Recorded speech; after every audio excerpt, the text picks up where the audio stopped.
When Paul is exhorting the Corinthians about their sexual immorality, he concludes with this statement: "Or do you not know that your body is a temple of the Holy Spirit within you, whom you have from God? You are not your own, for you were bought with a price. So glorify God in your body." Later on in the same book, he addresses questions about food sacrificed to idols and concludes, "So, whether you eat or drink, or whatever you do all to the glory of God." How do we care for our bodies?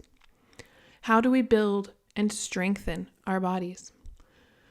God formed our inner parts, not just our literal insides, but the inmost, smallest part of our bodies. God formed us at the cellular level, the molecular level. I am, you are, fearfully and wonderfully made. So how do we care for our inner parts, so carefully knit together? Our bodies need energy. Even if we don't move, the cells require energy, and that energy comes from our food. So, are our foods giving good, positive, productive energy, or bad, slow, dangerous energy? Today, I'm giving a brief review and summary of the book, Good Energy: The Surprising Connection Between Metabolism and Limitless Health by Dr. Means and Calley Means. Welcome to Canadian Rubies. We're a podcast for Christian women here in Canada, and we apparently cover a huge variety of topics. Be sure to follow us on Instagram so you can see updates, provide feedback, and take part in our weekly book buzz, where you can get more excellent book recommendations from other rubies.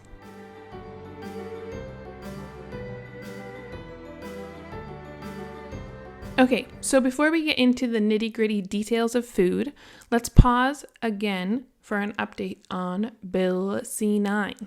Feel free to skip ahead of this section if you're feeling up to date on all of this. Today's information is up to date as of March 17. As you have hopefully heard, the Liberals are trying to push Bill C-9 through. They voted to end debate on the bill last week, which meant the committee could no longer talk through it.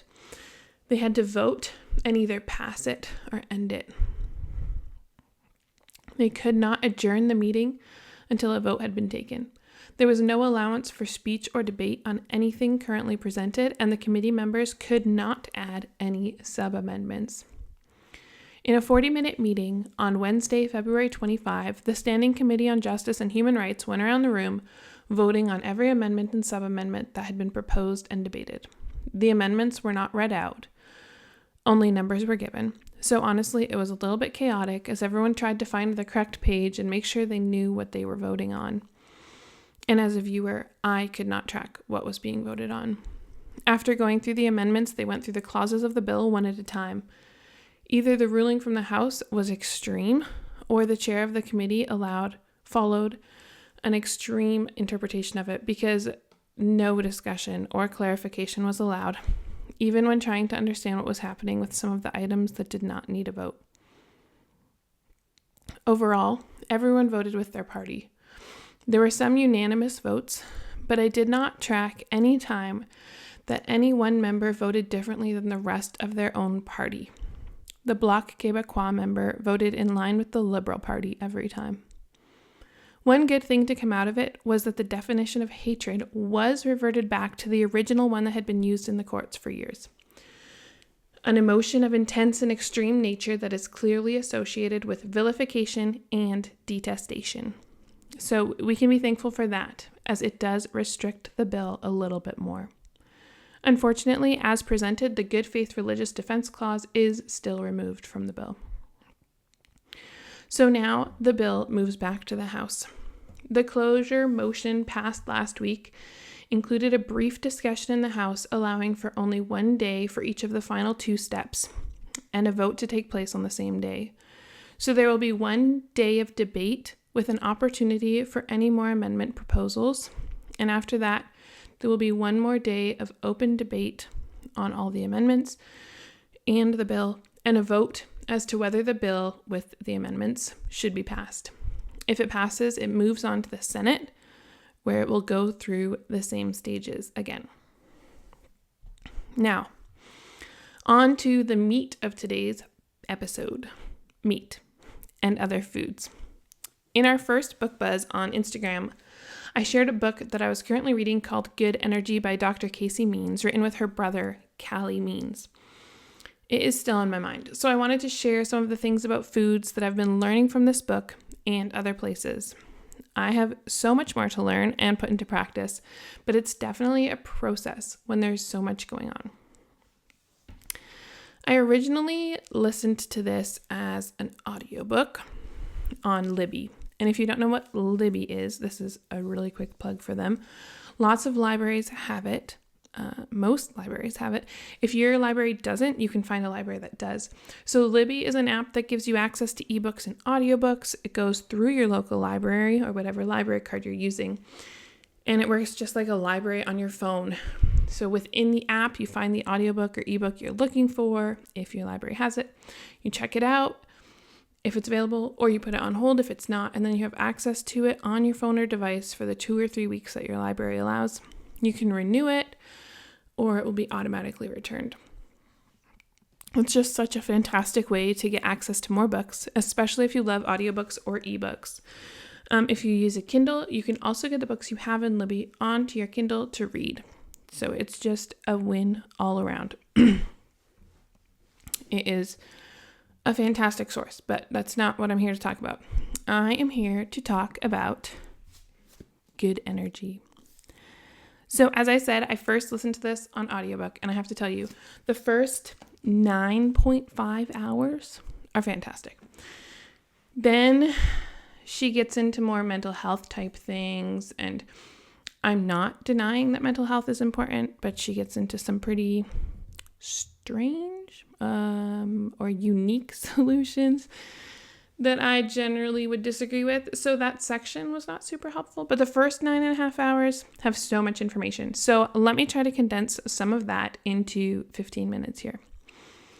I will start with the disclaimer that I gave on Instagram as well. So Dr. Means is not a Christian and clearly believes in evolution. This can be seen in super simple things like our cells have evolved over time to support our bodies and function in such and such a way. We're familiar with this kind of claim. I wish this book was all from a Christian perspective, because how much more wonderful is it that God created the individual cells of our body to work together to keep us healthy and moving and intelligent, and that He designed food in this world to feed our bodies just what they need to continue doing this. Then, besides those little claims of evolution, she does go deep and very strange in some sections. So I just have to tell you about one section. She did mushrooms once, and she could feel in herself what she called the unbreakable chain of universal connectedness, in which she could feel that she was a part of an infinite and unbroken series of cosmic nesting dolls of millions of mothers and babies before her from the beginning of life. So that was kind of weird, but I think that we can discern that sort of thing in our own reading, and really there wasn't too much of the hokey pokey kind of stuff, but I do feel like I should acknowledge it to you. I'm not here endorsing psychedelics of any kind. Disclaimer is done. So the basic goal of this book is to care for your body through what you eat, because what we consume every day builds our body on the most basic cellular level. Those cells need good energy to be able to work and do their jobs. This is all of the cells in our bodies, from our white blood cells to our brain cells to our digestive enzymes. What we eat needs to feed them all. We need the vitamins, the minerals, the energy that allows our body to function well, so it can keep healthy blood levels, prevent inflammation, and do other important things like fight invasive cancer cells. To do this, we need to be eating a variety of different foods: meats, fruits, vegetables, seeds, etc. Dr. Means argues that most grains are unnecessary because they do not nourish us as well as the other food groups. I'm not quite that extreme, because my grocery bill tells me that I should keep buying grains, and also because I believe I can still bake bread and cookies for my family and be feeding them in a way that promotes health and good energy. Her main argument on food is that we should not be eating ultra-processed food. Now, most food that we buy from the grocery store have been processed at some level because processed covers so many things. Even vegetables are processed because they are cleaned and sorted and sometimes bagged or cut. But we should be aware of how much processing is happening to our foods. This is how Means explains it. Ultra-processed foods are created in industrial factories by combining various extracted and adulterated parts from different foods with synthetic ingredients like preservatives and food colorings. She calls these frankenfoods. So she explains, to make ultra-processed foods, manufacturers break down whole foods into parts and then often combine these parts with synthetic chemicals to create shelf-stable chemical imitations of less processed foods. Some examples of ultra-processed food that she gives are Red Bull, Sunny D, Snickers, Honey Maid graham crackers, Fruit Loops, Go-Gurt, Cheetos, Hidden Valley Ranch, KD, Ben & Jerry's ice cream, Nutella, Campbell's chicken soup, etc. I tried to grab some examples that are pretty common household staples or treats. These are all ultra-processed, and there are actually a lot of ultra-processed foods that you can make at home to be not ultra-processed. Homemade graham crackers can be made with 6 basic ingredients. Honey Maid graham crackers have some of the normal baking ingredients like flour and sugar, but then they also have ammonium bicarbonate, monocalcium phosphate, soy lecithin, and asparaginase, and artificial flavor. So artificial flavors refers to lab-made chemicals that add a taste or smell to the product. Companies can hide a lot of chemicals under this heading under the claim of trade secrets, so they don't need to disclose them to the public because it's what makes their food the best. Not all packaged foods at the grocery store are ultra-processed. Usually, the ingredient label can tell you how processed it is. For example, canned vegetables are processed and preserved, but many of them will contain only the vegetable, like cut green beans, with water and salt. No weird ingredients, no questionable chemicals. Cocoa powder is obviously processed since you can't crack open a cocoa bean and find powder, but some are more processed than others. This has one ingredient. It's cocoa powder. Okay? But once you move up to hot chocolate powder, there's a lot more processing. Even this Simply Hot Chocolate adds in sugar, modified milk ingredients, cocoa, salt, and vanilla flavor. 2 of those ingredients are pretty vague because it's not simply powdered milk or vanilla extract.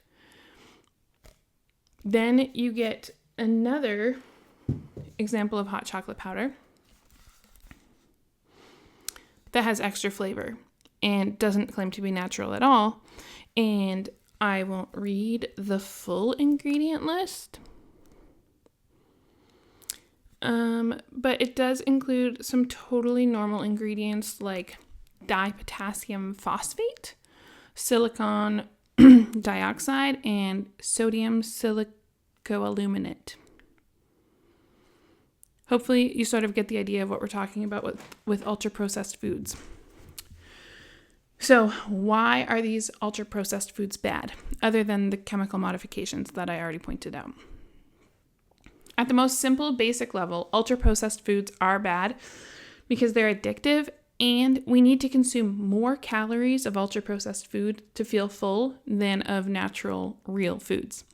They can clog up your arteries, slow the movement of your cells, increase false responses from your cells, and cause inflammation. They get stored up as fat in different areas of your body, and this continues to cause all sorts of problems. Here is a brief summary of the dangers of ultra-processed foods from the book Good Energy. Ultra-processed foods make up 60% of calories consumed by adults and 67% of calories consumed by children. And they drive bad energy diseases like obesity, high blood pressure, dementia, type 2 diabetes, and insulin resistance. And the impact is major. In a recent study of 20,000 participants followed over 15 years, more than 4 servings of ultra-processed foods per day conferred a 62% increased hazard for death during follow-up. Each additional serving of ultra-processed food increased all-cause mortality by 18%. We must understand what ultra-processed foods are and how to avoid them at all costs. Spoiler alert, 4 servings of ultra-processed foods in a day is not as much as you might think. The total could look like a handful of pretzels, a serving of tortilla chips, a slice of store-bought bread, and a cookie. There are so many other good things that Dr. Means touches on in her book, from what is the best form of movement, hint, constant smaller movements like several short walks per day can actually be more efficient than one long run. Working with your circadian rhythm, getting lots of sunlight, consistent regular sleep, and basically anything else that will relate to your health. But it starts with food, with nutrition, because the chemicals and stuff in ultra-processed food can have a huge impact on your health, even if you're getting enough sleep and physical exercise. I know this is not simple information or easy to practice. Means acknowledges that in her book too. On my shopping trip after listening to this book, I got a lot more vegetables and fruits and sauerkraut and chia seeds, but I also still bought rice cakes for my kids' lunches and munchies for our evening snack. My goal is to slowly improve, help our taste buds to adjust to want the good natural food, make more things at home. So many things are surprisingly easy. It just takes a little bit of reorganization of my time management and prioritizing. I think I could, maybe I should, listen to this book at least once a year so I keep the information and remember why I'm trying to fill my fridge with healthy food and why I want to have a big garden and do lots of canning. I think, hope, and pray that our culture is shifting as people are becoming more and more aware of these types of things. If you think of the testing that Florida has been doing, looking at arsenic levels in candy and glyphosate levels in bread, this is important information. If you haven't seen or heard of these tests, I strongly encourage you to go to exposingfoodtoxins.com and check out what they have there. Even quote-unquote healthy bread choices had high levels of glyphosate. If you don't know what glyphosate is, it is the main active chemical in Roundup and other herbicides. They also tested candies for arsenic and found that a lot of candy brands have high levels of arsenic in them. And they did studies on baby formula, checking for high levels of arsenic, lead, pesticides, cadmium, and mercury. I couldn't believe some of the results. Honestly, I could go on and on about the food we eat today. I mean, I could probably do a full episode on flour, and I use flour all the time. I definitely prefer my homemade bread over store-bought bread for processing levels and chemicals and what have you. It is an improvement, but I'm always aware that I'm using this processed flour that is made from a modified grain. It's crazy. So, if you're interested in more episodes on food and healthy eating, then let me know because I love talking about this. It's not the main purpose of the podcast, but I'll keep coming back to it because I think it's just so good for us to know and to be talking about. But also, rest assured that if you're coming over to my house, I won't be serving just fresh veggies with some flaxseed meal dip. We're still all about the chocolate chip cookies over here. We're aiming for wisdom and balance. If you're interested in more of what Means has to say, but you are not interested in an 11-hour audiobook or 300-plus page book, I highly recommend listening to some of the podcast interviews that she has done. Relatable with Allie Beth Stuckey has had her on, and so has Tucker Carlson and others. I'll try to link some of those shows below. This episode is a little bit unique, but I think there's still lots of opportunity for prayer suggestions and requests. So I will share those now. For yourself, pray that God would equip you to care for your body, for your innermost parts, that in so doing you may bring glory to His name. May you seek this for yourself and your loved ones, not out of fear, but out of understanding and praise and thankfulness for the blessings you have been given in your body. For our society, pray that it would be more awakened to the dangers of the industrial food production system, that ordinary people and leaders may stand up and call for reform, that everyone would care about their own bodies and their neighbor's health enough to fight for dangerous foods to be removed. For Canadian Rubies, pray that we may be equipped with resources to share with you to gain a better understanding of how to care for all that God has given to you.